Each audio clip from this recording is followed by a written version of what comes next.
چند مرتبه به ریاست امر بالمعروف ما این موضوع گفتم، برای مسئولین گفتم که باید در قلبها حکومت کرد، در قلبها باید جا گرفت. این موضوعاتی است که به شما میگم، باید در قلبها باید ما نفوذ بنماییم. امروز که ما به زور این چادر به سر این زن این ملت بنماییم، فردا شاید دور بیندازد، شاید مانند گذشته ها گستاخی کند، دور آتش بزند، بیادبی بنماید به حجاب.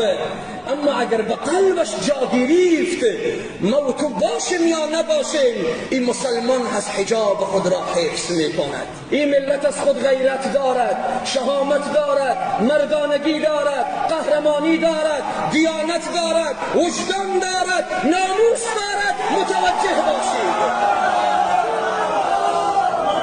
شما فکر نکنید که بعضی موضوعات طریق منبر بیان نمیشه. با الله قسم در جلسات خصوصی این موضوعات برای فرد مسئولین بلند رتبه و پایین رتبه گفته می شود و از حق شما ملت دفاع می شود. برای محتسبین گفتین و شما ملت هم متوجه باشیم، همه ما خودی هم همکار باشیم. محتسب چی میگوید؟ زن مسلمان با حجاب باشد. محتسب چی میگوید؟ زن مسلمان با عزت و با عفت و با وقار باشد. چیزی دیگر نخواسته. ما و شما هم به عنوان یک مسلمان این بپذیریم. این زرگویی و این قلدوری و این که یک مرتبه باشه نجات پیدا کنم، من به این کشور نمیستم، من به این خاک نمیستم، این حرفهای بچگانه هست. این کینه های کودکانه هست.